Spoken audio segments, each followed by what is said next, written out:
It's been 30 days in a row. Federal agents and protesters have been clashing every single night at this Portland federal building. And the DOJ has finally responded and said, we are monitoring the situation in Portland and enough is enough. Okay, so we have a lot to dig into with this Portland story, and if you're new here, I think you're going to be pretty shocked what's been happening in Portland. Now, before we start the video, make sure to please like the video. It's the #1 way you guys are helping this channel, but it also helps others see the videos as well, and I think people want to see what's happening in Portland right now.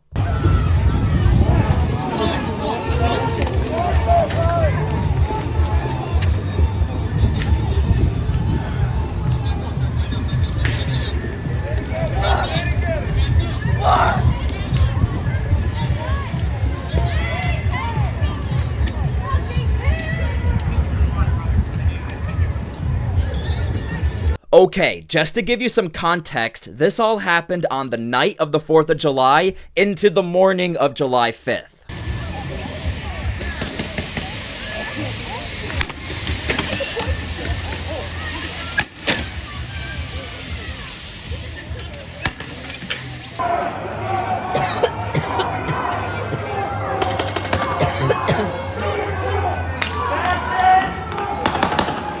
This is how bad the situation is in Portland, and this is why the DOJ is now stepping in. Look how far back the federal agents had to push the protesters. What you saw in the video was the gate right here, and the federal building is like 500 feet in front of this gate. Why are these federal agents willing to push so far forward? Well, all you have to do is look into the local police report, and no arrests were made. However, the local police, they are monitoring the situation, but because they are monitoring the situation and not really getting into the middle of the protest and calming everyone down, federal agents are now pushing so far back, they're going into the streets of Portland and really trying to calm the situation down themselves. Hey, did you get a video of them entering without a warrant?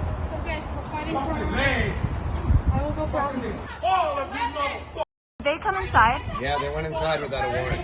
Katie Davis Court on X was able to capture the moment where Homeland Security was able to raid a building and to find a man who was housing these protesters. Basically, residents in the area are calling everyone they can for help. The local police, the city, even the federal government. And it looks like federal agents got to this man before the local police could, as far as housing these protesters to clash with federal agents every single night.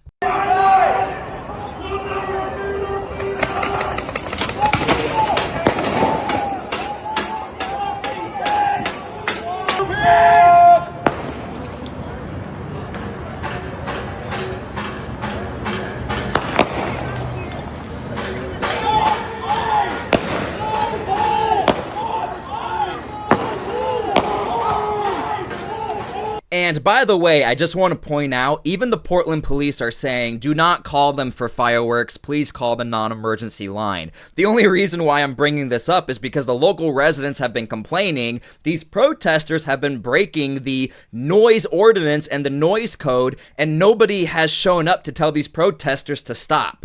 If you haven't already, make sure to please subscribe to my channel so I can give you guys more updates on this story and others just like it around the United States. An officer was shot near an immigration detention facility in Alvarado.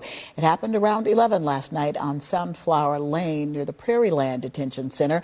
Right now, that building is being used by Immigrations and Customs Enforcement.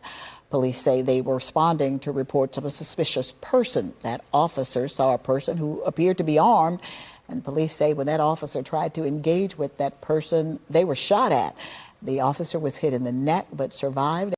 Okay, so here's what's interesting. First things first, thankfully the officer in Texas, he is alive and survived. However, the DOJ really used what happened in Texas as the domino effect for what we might see in Portland. Basically, the DOJ wants to prevent any federal agents or locals in the area from getting hurt. So it looks like the DOJ is saying enough is enough, zero tolerance. So now this is good because the Trump administration has actually been rather quiet for what's what's happening in Portland. A lot of people have been asking, why is the National Guard not in Portland? Of all places in the United States where we're seeing these clashes, it looks like Portland is the one place you need the National Guard or more support. However, finally the DOJ has responded, and it looks like they're going to step in and intervene and either start prosecuting people or send in more bodies to help out these federal agents.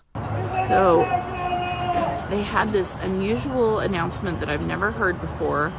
It sounded like a British voice. It was a female, and they said that this was an unlawful assembly and that they would have 2 minutes to leave. So I don't know where that came from or whose it is. It's the Federal Protective Service. This has been declared an unlawful assembly. Officers are being hit with projectiles, fireworks, and other hard objects. These activities are a violation of federal law and subject to detention or arrest. Depart the area north on Moody or east on Bancroft. You have 1 minute to leave the area. Thank you so much from Honey Badger Mom. She was able to capture this video and audio. I'm gonna be honest with you, Honey Badger Mom, I've never heard this either. I cover these events basically around the United States, and this is the first time I've heard a British woman being utilized by Homeland Security to tell everybody to disperse. So thank you for capturing that piece of history for us.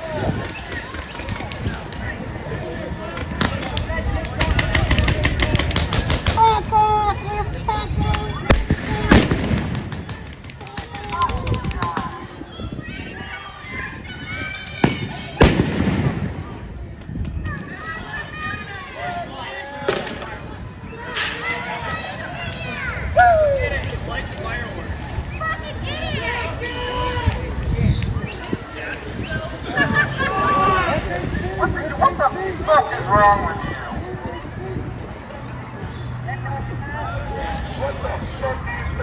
Okay, real quick, I want to talk about the state of the federal building. If you've been following my channel, you know that a good portion of the federal building has been covered up with plywood and other means to pretty much protect this building. However, we have new footage that indicates the majority of this building has now been covered up.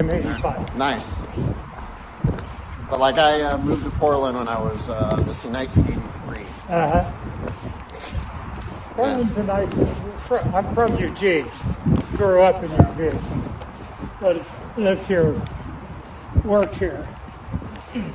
I don't mind peacefully protesting.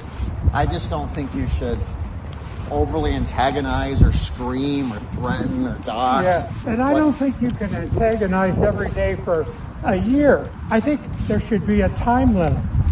Yeah, because it's a pain to a lot of people. Many people are afraid, to walk by there.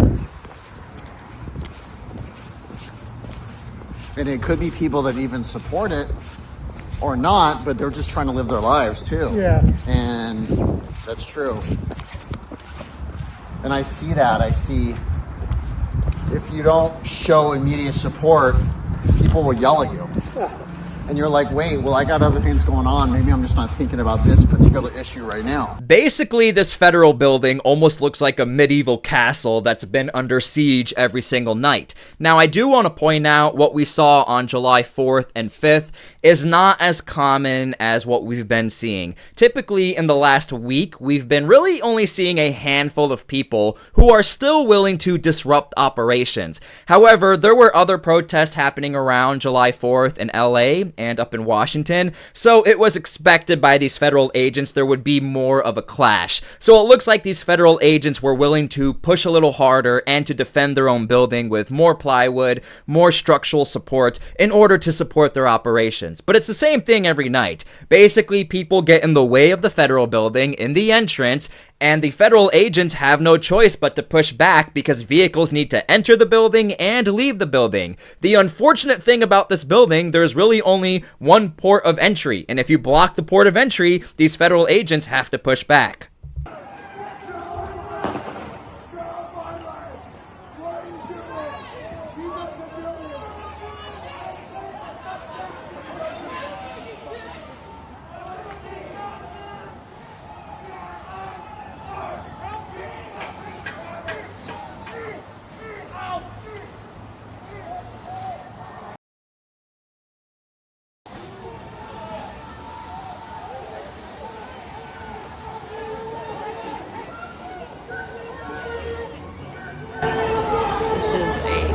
chaotic scene right below these people's homes.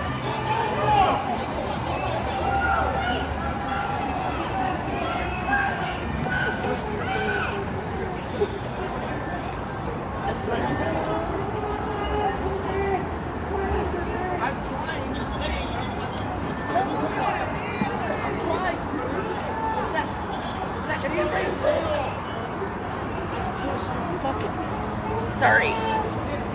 Now, I want to talk about this real quick. When it comes to the jurisdiction of Homeland Security, as a federal agency, they have broad jurisdiction. But a lot of these protesters oftentimes get upset when federal agents even cross the street and try to arrest protesters. We've actually heard some protesters say, that is not your jurisdiction. But I do want to point out, again, from the federal building, these agents were pushing about all the way on the other end of the street. When it comes to the jurisdiction of federal agents, they are allowed to push forward if you were antagonizing or causing a federal crime. Just because it's Homeland Security or it's ICE, it doesn't matter. They can come after you if you were hurting federal agents or committing a blatant crime. So again, these are actions in which a lot of these protesters seem to know that the local police are not stepping in. However, federal agents, it looks like now they have no problem with going all the way as far back as this little area over here. And I want to show you, look how far away they are from the federal building. You can't even see the federal building. And as far as where the orientation of that camera is, they're just capturing it right here from the apartment buildings. All of that tear gas is seeping into the apartment buildings, all the loud noises, all the debris into the apartment buildings. Portland police are saying we're monitoring the situation. I have yet to actually see the Portland police in any of these instances step in and try to calm the crowd down. This is all done by the federal agents.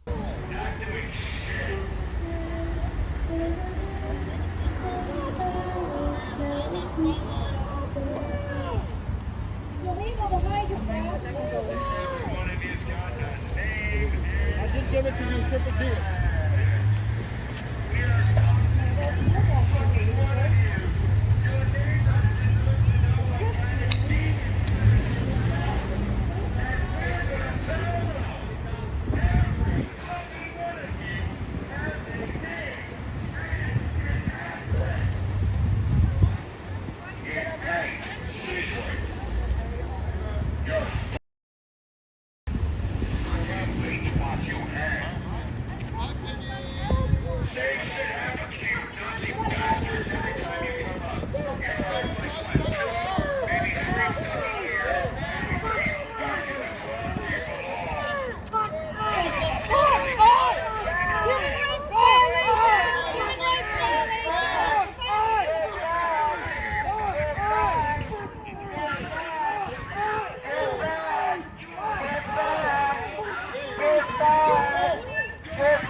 So basically, this is how the protests start and end. Vehicles have to enter the building, vehicles have to leave the building, and that is enough to clash and push the protesters back. And the protesters know this, because after that sequence of events, the protesters either leave or they just stick around and yell at the federal agents. But I want to make sure you heard what the guy was saying in the background. We know your names, we have your faces, things like that. This is somebody literally yelling, we want to and are leaking your private information.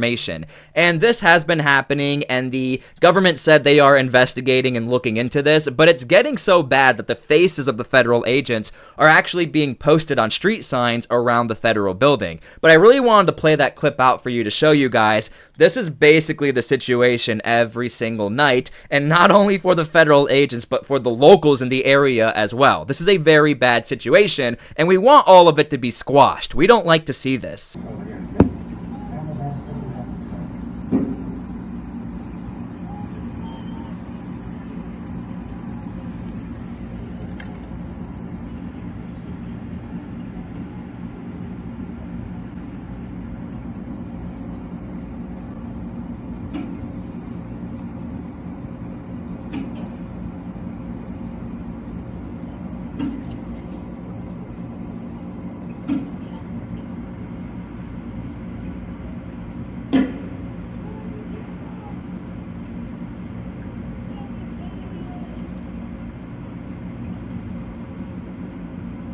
That angle really gives us an outside view of what these residents are dealing with every single day. The reason why I put so much emphasis on these residents is because behind the scenes, they've been posting all of the evidence and information that they've been pleading with the city for help, but nobody is helping them. As far as these federal agents, they are now like the most battle-hardened federal agents when it comes to riot control. That is not even their job, but somehow this federal building has really been the scene of these clashes every single night, and the national news is hardly even talking about this. But now that the DOJ has finally responded and made issue of what's happening here, I'm sure the Trump administration will finally make another statement and say, Portland, you need to figure it out, or we're going to send more bodies to help out these agents.